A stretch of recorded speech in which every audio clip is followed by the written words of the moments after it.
আসসালামু আলাইকুম এভরিওয়ান।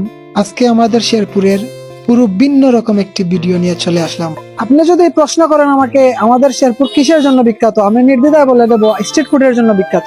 তাহলে চলুন আমাদের এলাকার স্ট্রিট ফুড দেখিয়ে দেওয়া যাক কেমন। আর যারা খেয়েছেন তাদেরকে তো নতুন করে বলার কিছু নেই, যারা খান নাই তারা এসে খেয়ে দেখে যাবেন। পুরো ভিডিও জুড়ে আমি মোহাম্মদ সোহাগ আছি আপনাদের সাথে, দেখতেই থাকুন।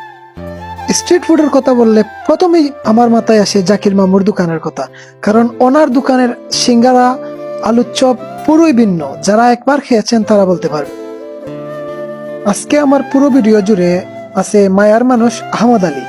এই দোকানে আরো পাবেন চিকেন ও পেঁয়াজি, তবে আমার কাছে মনে হয় সবচাইতে আলুর চপ আর সিঙ্গারাই বেস্ট।